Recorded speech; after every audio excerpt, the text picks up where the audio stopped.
Pano, how's it going? Fantastically well. We are at the Universidad de la Libertad in Mexico City, and you are now the chancellor of the University of Austin in Texas. And there's some similarities, I think, between these two institutions, and we'll get into that.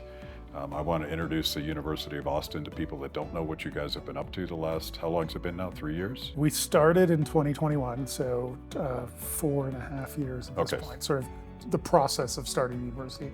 We've been operating as a university officially since fall of 24. So not that long, but long enough to have some battle scars along the way. You were telling me earlier that when the University of Austin first opened its doors, Antifa came after you guys. Yeah, it was the first. It was really interesting because we had just announced that we were going to build a university in Austin, and we had some offices in the sort of center of Austin. We hadn't even moved in yet or anything like that. And within a couple days of our announcement, the offices were vandalized, graffiti, spray painted, obscenities, windows broken, telling us to get out of the city. And it was certainly a moment of intimidation, and purposefully so. But you know, I just told our team, I said, you know what, clean the walls, replace the windows, and just keep going. It's interesting. It seems like a pretty bright choice between violence and intimidation to prevent people from speaking and thinking for themselves, versus what you call classically liberal education, which is representing all sides and having arguments and actually working through things. Civilization itself is built upon the premise that coercion is not the way to interrelate, persuasion is. And liberal education is built on that premise, that persuasion is the way that human beings come together and better understand the world and each other. Coercion is what interrupts that process. Yeah. And that's what intimidation and violence is all about. You could be coercive verbally as well and politically in that, but we've just seen some really just raw and material acts of coercion lately. Thinking about, so Charlie obviously was a conservative, he was a Republican, he had very strong views on things that could be quite divisive on a college campus, but I thought that the American ethos was one that very much welcomed that battle of ideas. And that used to be the case in the university system. I feel like, you know, even universities that would skew in one direction or the other, respecting that dialogue and that intellectual diversity was a thing. When did we lose that? I mean, that's a good question. I mean, I think there are a couple factors that have led to the diminution of what's called intellectual pluralism over time. One of those is the kind of increasingly monochromatic politicizing of universities. So for various reasons, the tenure process, the way that PhDs are produced and professionalized, over time we're just seeing the faculty ratchet in one direction. So you have this kind of, you know, this monolithic political and ideological entity based at the center of universities.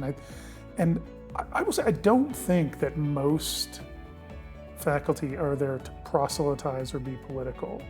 But I think what happens is that they have created this kind of fishbowl where their opinions sort of become the only acceptable opinions, and everything outside the fishbowl is sort of, you know, alien and unfamiliar and therefore threatening.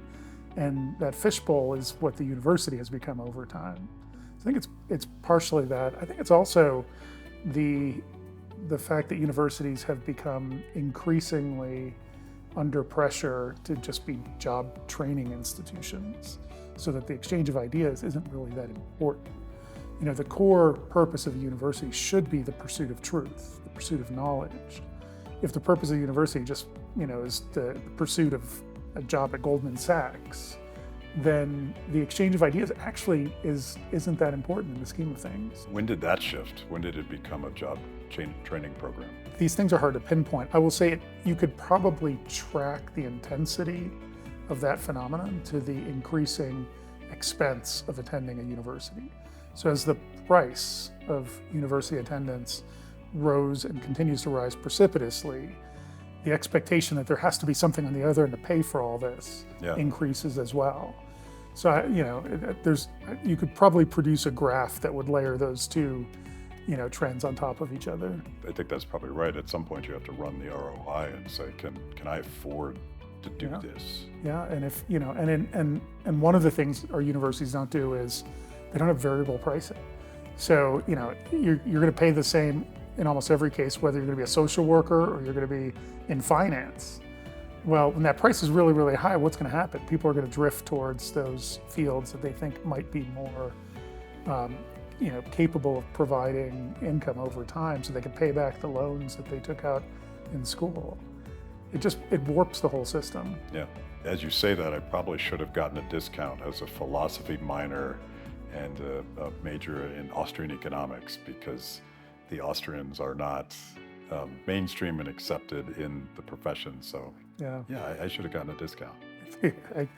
Look, I think one of the things we could do to reform higher ed as we talk about those issues is I think there should be, depending upon what one studies, there should be different lengths for degrees, different pricing for degrees. If we made those kind of modifications, I think we could bring balance back to the university. Yeah, and competition, I suppose. Yeah. So let's talk about the inflation of the price of a college education.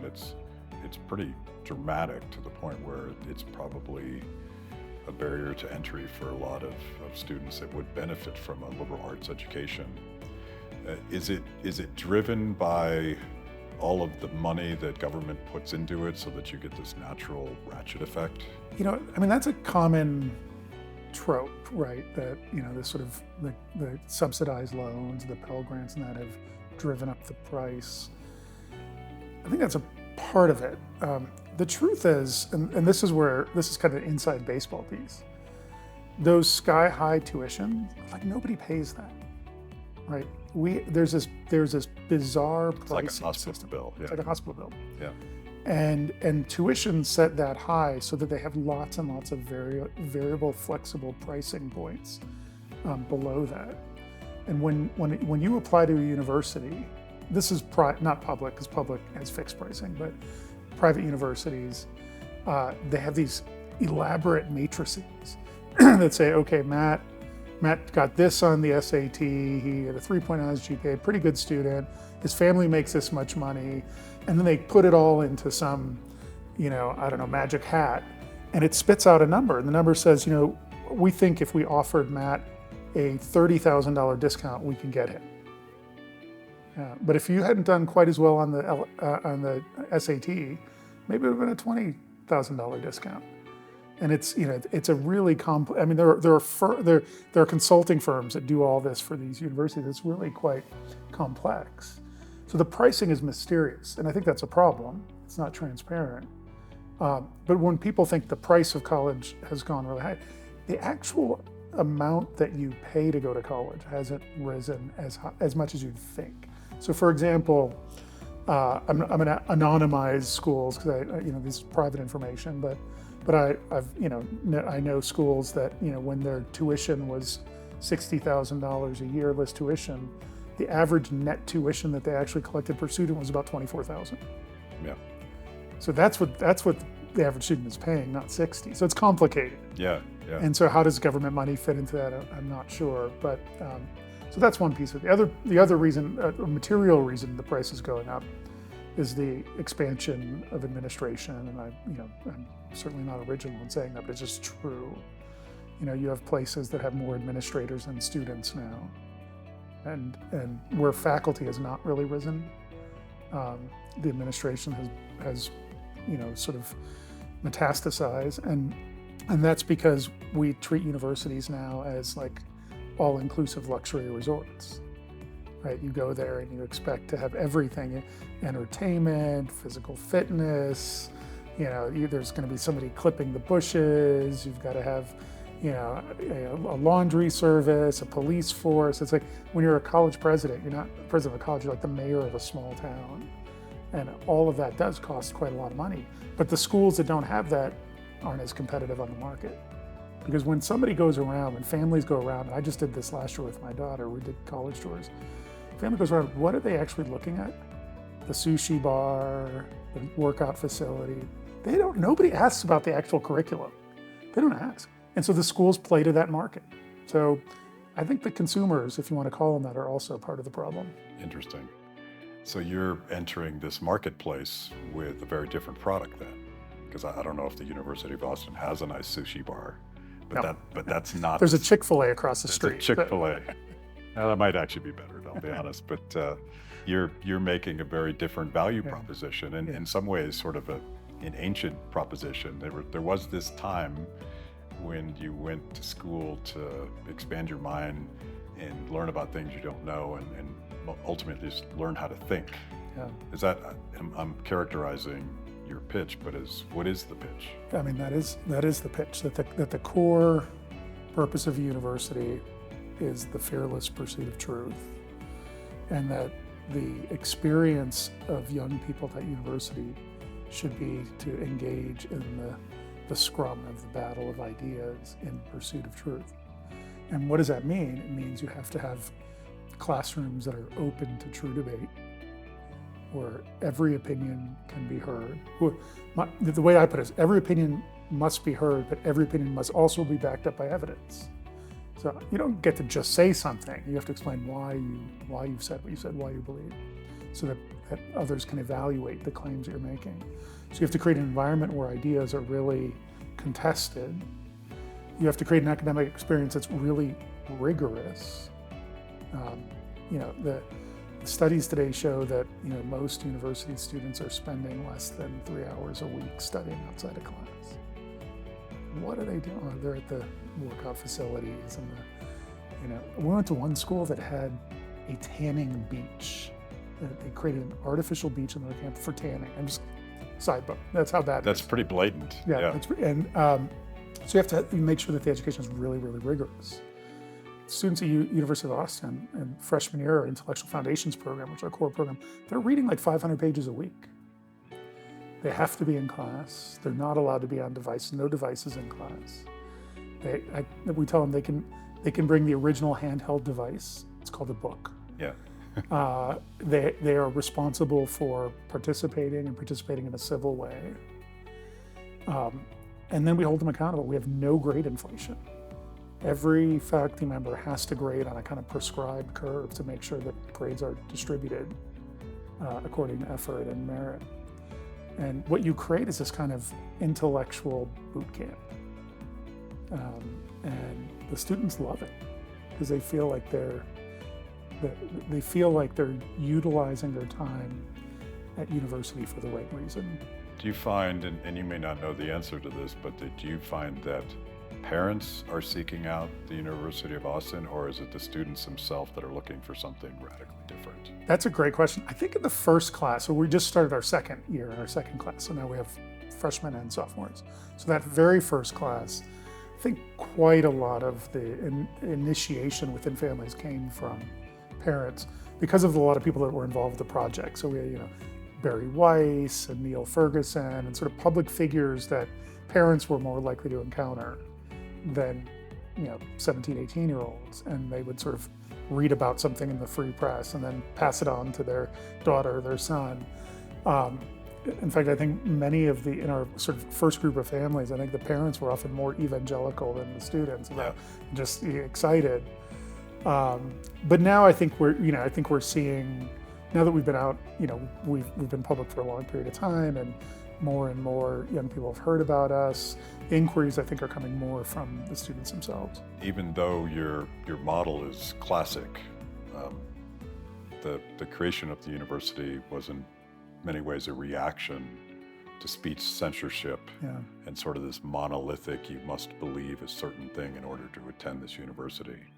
So it was a reaction, and maybe those parents are just like, yeah, screw that, we need something more. Yeah, look, I mean, I think the stories that you hear in public about students feeling like they have to self-censor, censor faculty, feeling like they can't speak their mind in classes.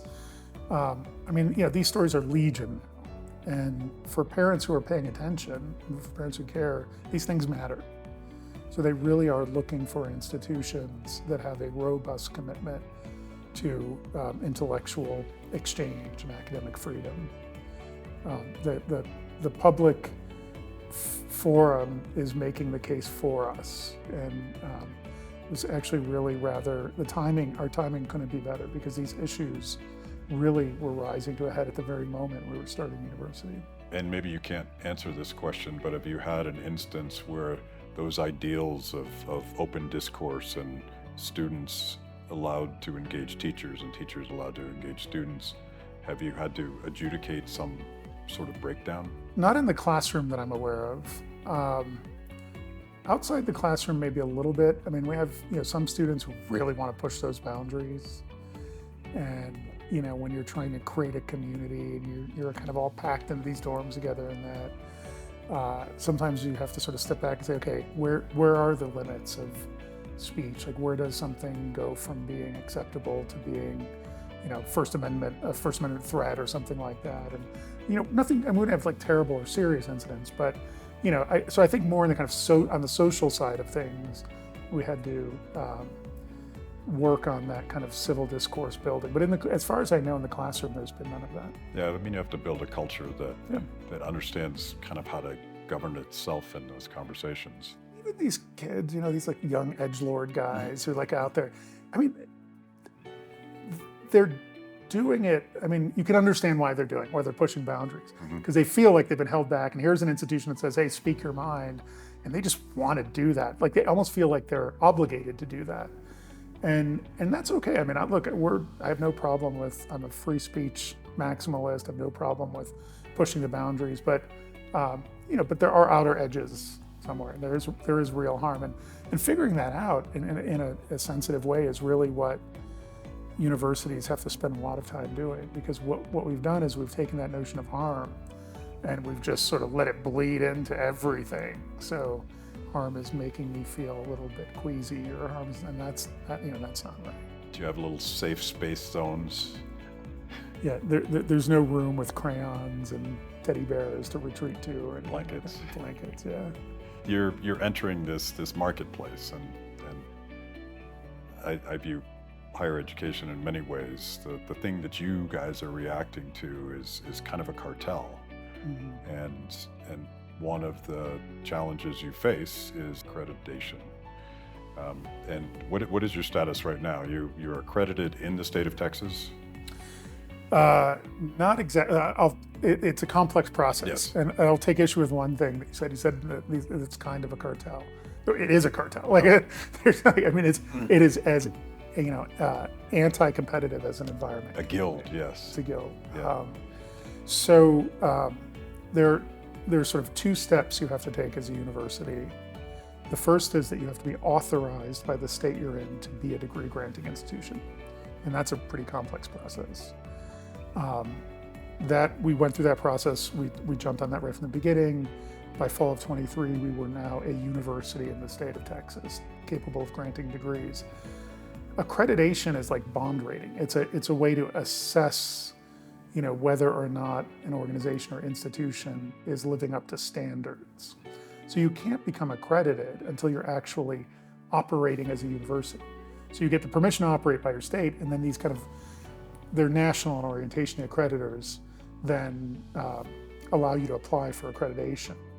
And when we first started the process, they told us it was going to take at least 6 or 7 years to achieve full accreditation, because they wouldn't accredit us till we had graduated our first class of students, because they wanted to see the entire program run.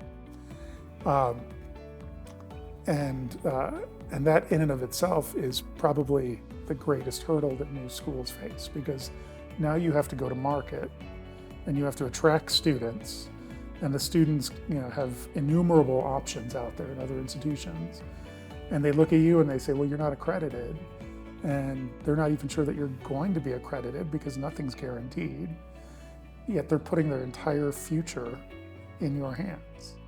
So you have to be very persuasive that, number one, it's worth the risk, and that number two, that what they're going to get out of this kind of education is worth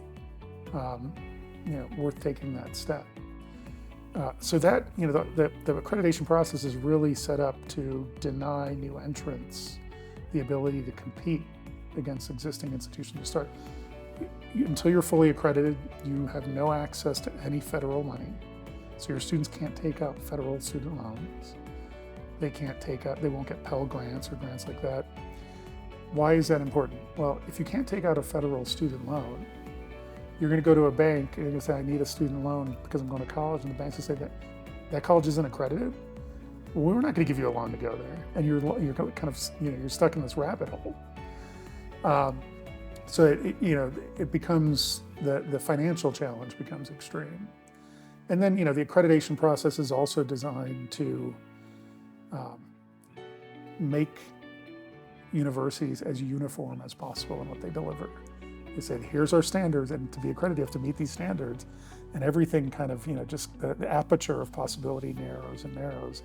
So it also creates disincentives for, trying new things out, for experimentation. And so what you have over time is just this calcifying system of schools. Once you're in the club, you're in the club. I had a conversation one time with a woman who ran one of the accrediting agencies. There's 6 big ones in the country. And I asked her, I'm like, why do you make it so hard for new schools to be accredited? And she looked at me and she said, well, we have to protect the students. We have to make sure that, and I looked at her, I said, you're currently accrediting universities that have 20% graduation rates, and yet you keep accrediting them over and over. Are you protecting those 80% of the students who don't get their degree? And just to say, we did not go with that accreditor. I don't think he was very pleased with what I had to say. Yeah, this way of making all of these programs exactly the same is what forces competition. Like, you can't compete on programs, right? Or being an alternative to the standard way of doing things. So you got to have sushi bars and tanning beaches instead. Yep, that's exactly right. I mean, it's. I often think that universities have become something like, modern movie theaters, right? So movie theaters today, don't have a monopoly on movies. You can watch that movie in many different formats. So what do they have to provide you with? Like alcohol and cush seats and, ice cream sundaes. And they have to provide all the kind of the luxuries that may convince you that experience is worth the price you're paying for it. So who decides who runs the accreditation system? Is this government? Is this existing universities? I assume there's some sort of symbiotic relationship between regulators and educators. Less than you would think. So the accreditors are nonprofits. They are bound to federal and state regulations. Because essentially what they're doing is they're certifying a school to be eligible for state and federal funding. So they have to follow whatever guidelines are coming down from the Department of Ed or individual state guidelines and that. And so it's sort of, it's kind of, the pyramid is like somewhere at the top are the federal government and various state governments that kind of set the parameters. And then these accreditors sort of, use those as their guidelines for accreditation. There's small variation between the accreditors, but they're pretty similar. And then there's also the kind of cultural guidelines that aren't as explicit, but are sort of culturally resonant. So, we saw the rise of, the requirement of DEI statements, for example, from the accreditors. Nobody was telling them they had to do it, but it just, they didn't want to be the accreditor that didn't do it. And I will tell you, when we were doing our application with our accreditor, recently, we're doing some of the paperwork. We had the segment where they said, will you please insert your statement on diversity here? So we cut and pasted the Declaration of Independence and put it in. I think they accepted it. Oh, if you got accepted, that's amazing. Yeah. Well, I want to know who funds these nonprofits, because it's, again, going back to the guild thing, it sounds like the monopolists probably set up the barriers to entry somehow. Universities fund it. Yeah. So you pay to be accredited. It's pay to play.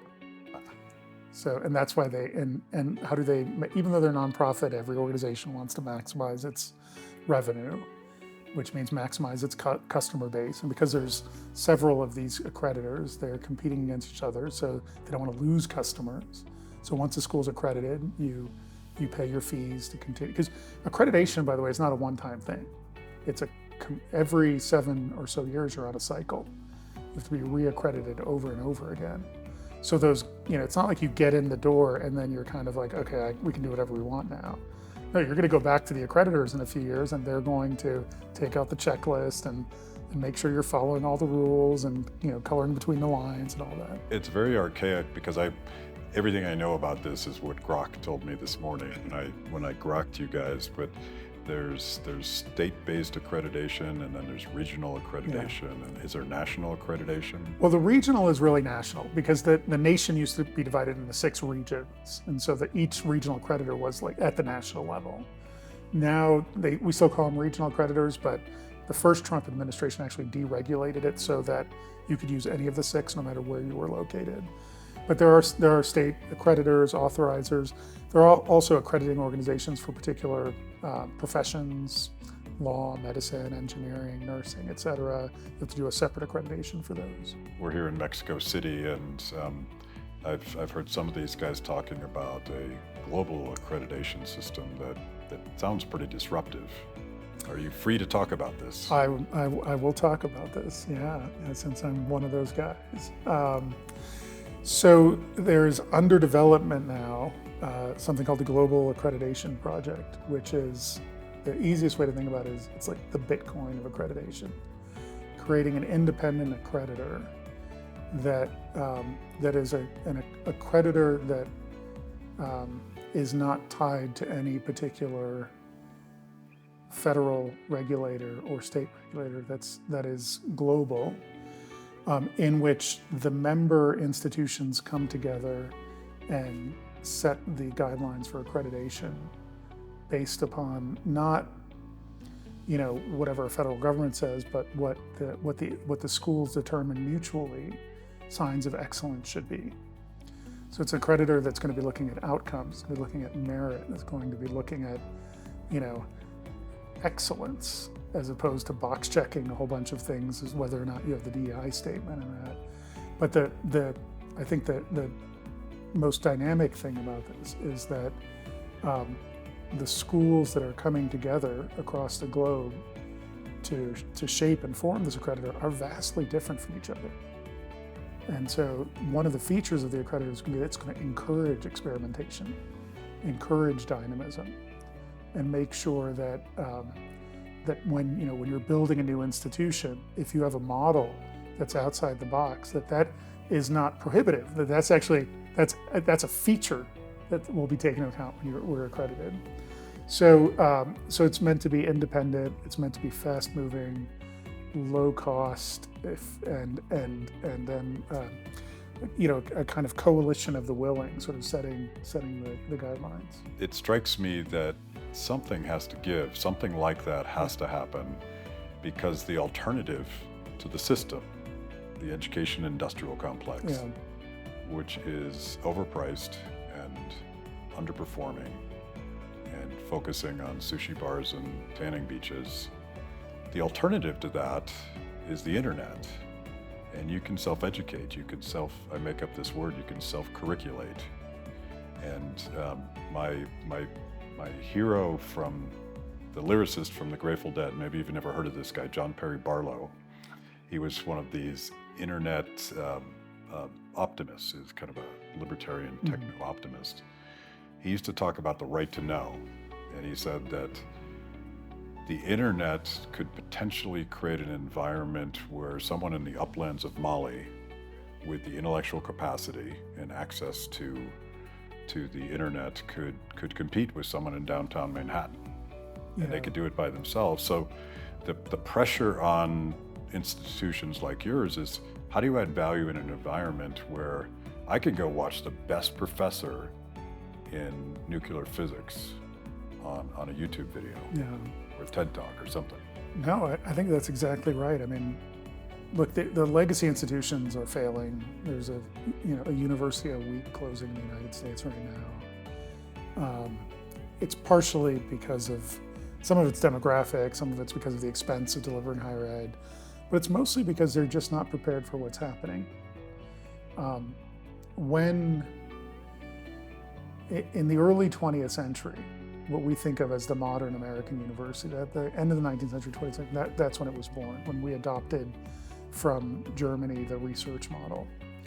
And there was a period there of a time when University of Chicago and Stanford and Cornell and Hopkins, these were all brand new institutions, and they were purposefully research oriented. Why? Because we were moving globally from an economy that primarily made things to a knowledge-based economy. And we needed institutions to prepare people to operate in a knowledge-based economy, which means master numbers, master letters, master symbols, master critical thinking.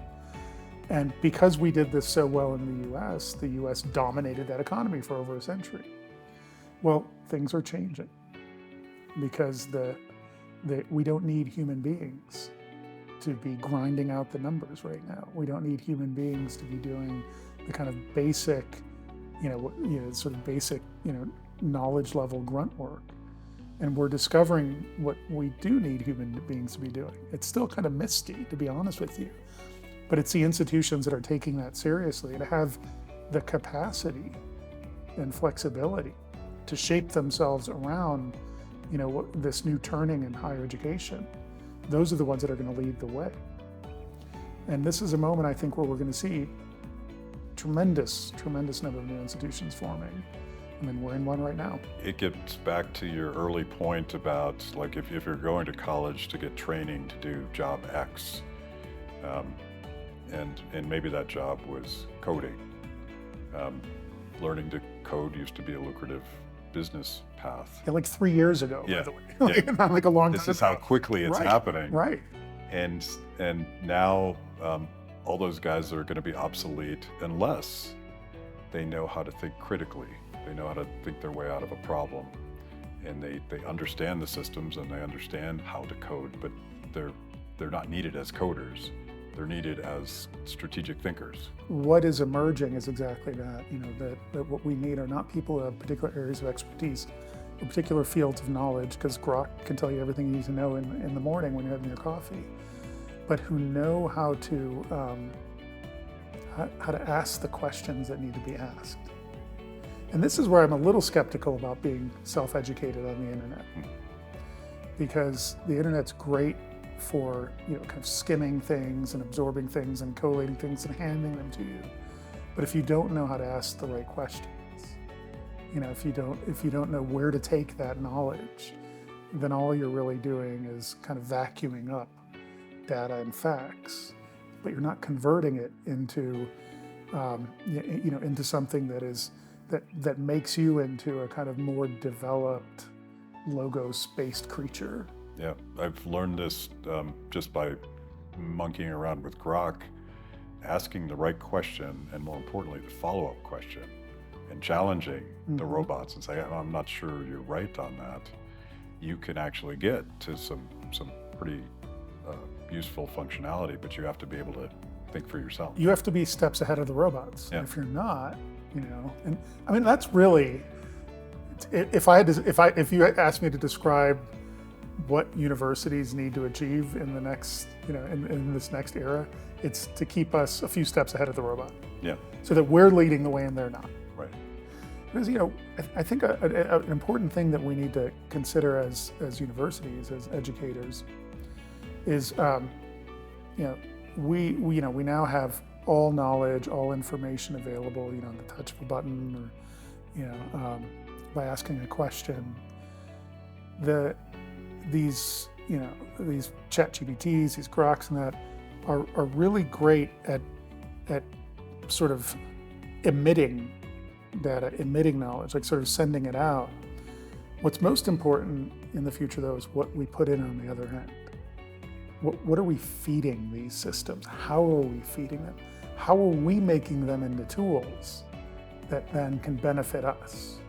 If we stay passive in this role, then actually our critical capacities are just going to, over time, become denuded and ineffective. So, so what's most interesting to me is not what we get out of things like ChatGPT or Grok, but how we start to learn how to fill them with the right sorts of things. Yeah, I have a lot of anxious parents watching this show right now, trying to figure out if they should send their kids to an overpriced university where they'll probably come back and be an insufferable, indoctrinated communist without any sort of critical thinking skills. Give us your pitch. Why should they go to the University of Austin? My friend Neil Ferguson, who's on the board of trustees, likes to describe our mission at the University of Austin as training the Navy SEALs of the mind. I mean, this is a school that's really dedicated to taking young people and transforming them. I always say that the purpose of education is not the transfer of information, it's transformation. Transforming them into the next generation of builders and creators and innovators. We often hear we're teaching young people how to lead, or you can't teach young people how to lead, how to build, how to create, unless you sort of build in them the capacity to be that sort of person. And that's what we're achieving. And right now, our intention is to stay small, very selective. We believe so strongly in the future success of our graduates that we're giving them all free tuition, 4-year scholarships, because we know they're going to be successful, and we know at some point that they'll support the school. In fact, one of my greatest challenges in year one of operating the university was keeping a lot of the people I know who are massively successful in the world, keeping them away from hiring our students. They were coming in and trying to swoop up these students. If this kid's going to the University of Austin, I want them now. And offering these crazy internships and overpaid things. And I'm trying to tell this kid, I know these offering $100 an hour for an internship, but you gotta stay in class and that. And so, so we have a lot of confidence in where these students are gonna go and what they're gonna do in the future. And so we built a university. We are builders because the world needs builders. And that's our goal, that's our mission. Well, against my expectations, you've given me some hope in the future of the university system. I appreciate it. Well, I'm very glad to hear that. Thank you. Thanks.